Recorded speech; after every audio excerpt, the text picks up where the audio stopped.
میں تمہارے فرائض کا تعین کرتا ہوں۔ سنائی نے ہتھیار ڈالتے ہوئے اسے باہر جانے کو کہا۔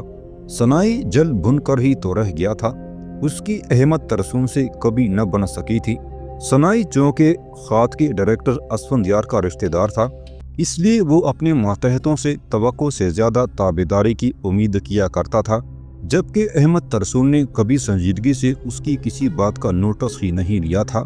وہ احمد ترسون کا اور تو کچھ نہ بگاڑ سکا، البتہ اس کی فائل اس نے اتنی بگاڑ دی کہ اگلے 2-3 سال تک اس کے سینئر ضابط بننے کا سوال ہی پیدا نہیں ہوتا تھا۔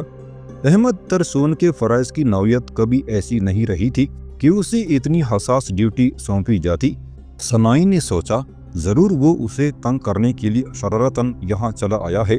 اب وہ احمد ترسون کو اس شرارت کی سزا دینے کے چکر میں تھا۔ اسے سمجھ نہیں آ رہی تھی کہ کس طرح اسے زخم پہنچائے۔ بالآخر ایک تجویز اس کے ذہن میں آئی اور وہ دل ہی دل میں جھوم اٹھا۔ اب دیکھوں گا برخوردار، وہ منہ ہی منہ میں بڑبڑایا۔ تھوڑی دیر بعد احمد ترسون تک نئے فرائض کا حکم نامہ پہنچا تو وہ زیر لب مسکرائے بنا نہ رہ سکا۔ سنائی نے تو انتقاماً اس کو اتنی گھٹیا ڈیوٹی سونپی تھی، جبکہ وہ تیز رفتاری سے اس طرح فیضان کے نزدیک ہونے کو عطیہ خداوندی جان رہا تھا۔ احمد ترسون کو زیر تفتیش ملزموں کے باورچی خانے کا انچارج بنا دیا گیا تھا۔ ایک لحاظ سے یہ بڑی اہم ذمہ داری بھی تھی، اور سنائی اس کی وضاحت بھی افسران اعلیٰ کے سامنے کر کے بآسانی کسی الزام سے بری و ذمہ ہو سکتا تھا۔ اس سے پہلے یہاں 2-3 ایسے واقعات دیکھنے کو ملے تھے کہ کسی باورچی سے میس انچارج کی نظر بچا کر کسی ملزم کے کھانے میں نشہ آور فرائی ملا کر کھانا اس تک پہنچا دیا۔ اس طرح زیر تفتیش ملزم بآسانی وقتی مار پیٹ کے اثر سے محفوظ ہو جاتا تھا، اور ایک مرتبہ اگر خاصے تشدد کے بعد بھی کوئی ملزم جرم کا اقرار نہ کرتا تو اس پر بے گناہ ہونے کا شک کیا جا سکتا تھا۔ اس کے بعد سے میس انچارج کی ڈیوٹی خاصی سخت قسم کی ہو گئی تھی۔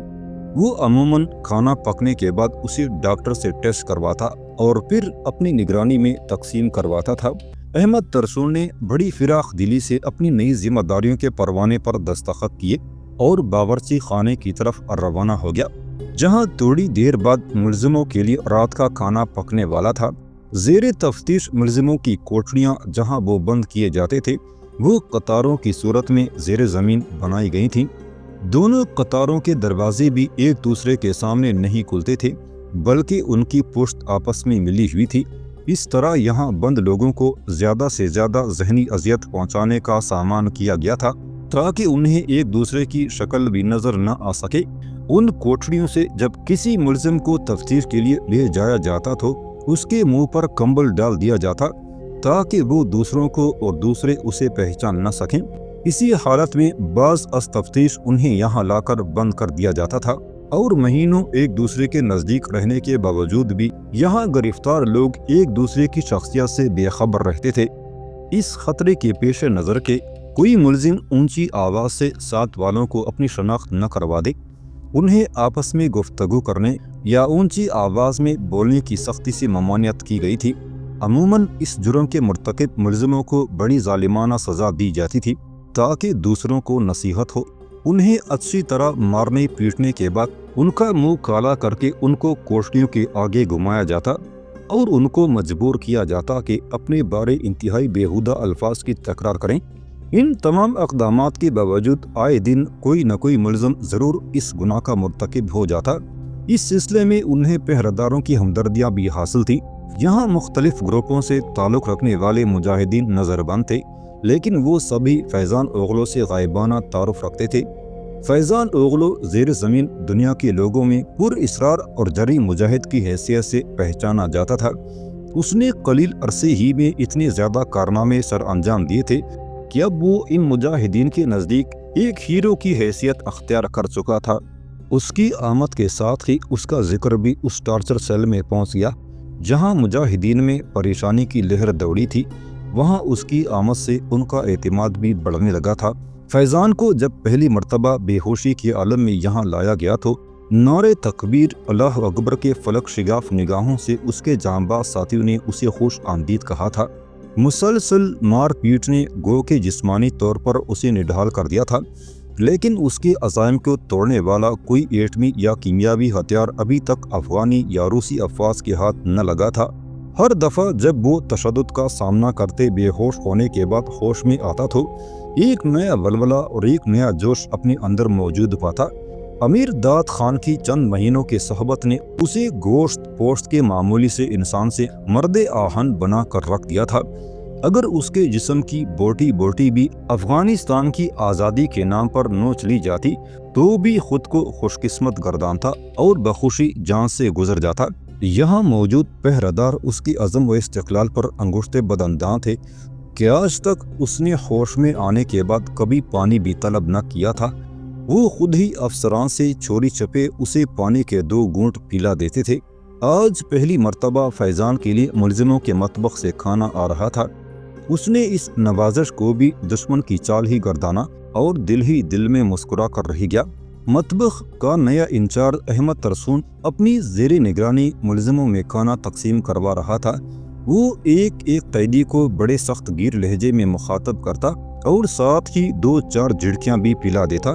فیضان اوغلو کو حفاظتی اقدامات کے تحت بالکل آخری سرے والی کوٹڑی میں بند رکھا گیا تھا۔ اس کے بعد 2-3 کوٹڑیاں بطور احتیاط خالی رکھی گئی تھی تاکہ وہ چیخ کر بھی کسی کو مخاطب کرنا چاہے تو نہ کر سکے۔ احمد ترسون ٹہلتا ہوا اب اسی کوٹڑی کی طرف جا رہا تھا۔ کوٹڑیوں کا پہرےدار دروازے پر کھڑا تھا۔ وہ ماحول سے بے نیاز اس راشن پر نظر رکھے ہوئے تھا جو قیدیوں میں تقسیم ہو رہا تھا۔ اس کی خواہش تھی کہ احمد ترسون کسی طرح وہاں سے ہٹے تو راشن تقسیم کرنے والے عساکر اسی بھی چوری چھپے ملزموں کے کھانے میں سے کچھ حصہ دے دیں۔ جب احمد ترسون ٹہلتا ہوا آخری کوٹڑی تک پہنچ گیا تو اس نے بھی اپنی تھالی نکال کر چپکے سے راشن تقسیم کرنے والے کی طرف بڑھا دیا۔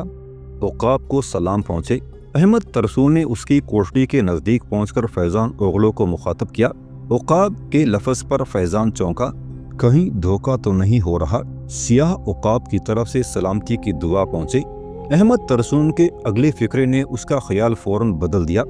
کوخسار باقی افغان باقی، فیضان اپنی جگہ بیٹھے بیٹھے بولا۔ یہ ایک طرح کا سوال تھا جس کا مطلب دوسرے سے شناخت کرنا طلب کرنا تھا۔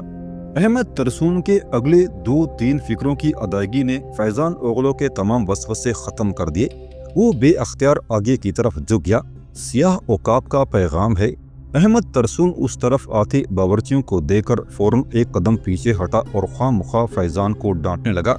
تم لوگ اس قابل ہرگز نہیں کہ تمہیں کھانے پینے کو ملے، تمہیں تو سسکا کر مارنا چاہیے، ملاؤں نے تو تمہارا دماغ خراب کر دیا ہے۔ اس نے فیضان کے سامنے اچھا خاصا لیکچر جاڑ دیا۔ وہ سر جھکائے احمد ترسون کی باتیں سنتا رہا۔ باورچی ایک پلاسٹک کی پلیٹ میں اس کے سامنے ترکاری اور روٹیاں پھینک کر چلے گئے۔ احمد ترسون وہیں کھڑا رہا۔ یہ بات اس کے فرائض میں شامل تھی کہ وہ کھانا کھاتے ہوئے ملزموں پر آخری وقت تک نظر رکھے تاکہ کسی شک کی صورت میں فوراً کارروائی عمل میں لائی جا سکے۔ وہیں کھڑے کھڑے احمد ترسون نے اس کاغذ پر لکھا ہوا سارا پیغام جو اس نے پڑھ کر جلا دیا تھا فیضان اوغلو تک پہنچا دیا اور خود اس کے سامنے سے ہٹ کر باری باری باقی گرفتاروں کا جائزہ لینے لگا۔ رات کے قریباً 10 بجے کا عمل تھا۔ فیضان اوغلو اپنی کوٹڑی کے کونے میں نماز سے فراغت کے بعد اپنی جسمانی تکالیف سے نجات پانے کے لیے اپنا ذہن اگلے لائے عمل کی تیاری میں مصروف کیے دیوار سے ٹیک لگائے بیٹھا تھا جب بونا کوف کی طرف سے اس کے فرستادہ درندے اسے لینے آ گئے۔ اس مرتبہ اسے خاصے شریفانہ انداز میں لے جایا جا رہا تھا۔ صرف معمول کی کارروائی کے مطابق اس کے منہ پر کمبل ڈال دیا گیا تھا۔ پہلے کی طرح اس کی کھینچا تانی نہیں کی جا رہی تھی۔ اسی حال کمرے کے اندر پہنچ کر اس کے چہرے سے کمبل الگ کر کے اسے اندر دھکیل دیا گیا۔ حال کمرے کے ایک کونے میں چھت کے ایک کنڈے سے ایک رسا لٹک رہا تھا۔ میجر بونا کوف نے اس سمت اپنی چھڑی سے اشارہ کرتے ہوئے کہا، تمہیں الٹا لٹکا کے پہلے مرچوں کی دھنی دی جائے گی، اس کے بعد جسم کا بند کاٹ کر الگ کر دیا جائے گا۔ یہ عمل اس وقت تک جاری رکھا جائے گا جب تک تم سچ نہ بک دو۔ میجر، فیضان اوغلو نے پہلی مرتبہ اسے نرم لہجے میں مخاطب کیا، اس سزا سے میں ڈرنے والا نہیں، نہ میں تمہارے ڈرانے دھمکانے سے کوئی بات کہنے والا ہوں۔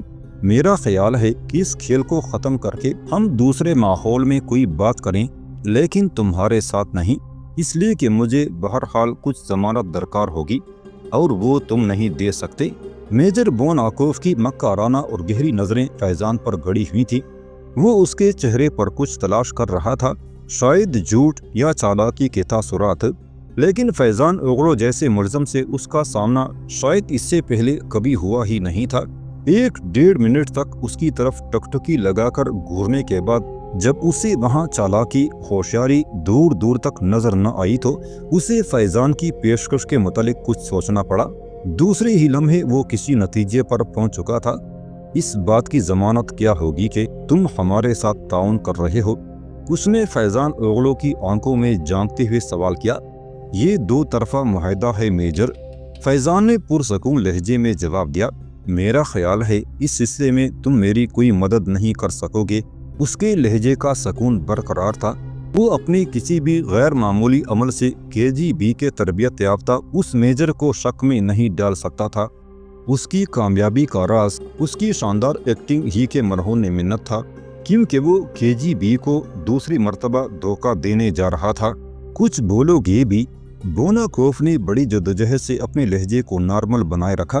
میں سوائے کرنل شولوخوف کے اور کسی سے اس مسئلے پر بات نہیں کروں گا، فیضان نے حتمی اور 2 ٹوک لہجے میں جواب دیا۔ میجر بوناکوف پریشان ہو کر رہ گیا۔ اس سے تو وہ صورتحال زیادہ بہتر تھی جب وہ اپنے جرم کا اقرار نہیں کر رہا تھا۔ اس نے اچانک ہی گیند میجر بوناکوف کے کوٹ میں پھینک کر اسے بری طرح الجھا دیا تھا۔ اگر وہ خود اس معاملے کو زبردستی ہینڈل کرنے کی کوشش کرتا تو ممکن تھا کہ فیضان اوغلو دوبارہ خطے سے اکڑ جاتا۔ اگر کرنل شولوخوف تک معاملہ پہنچا تو اس کی ناراضگی کا خطرہ اپنی جگہ موجود تھا۔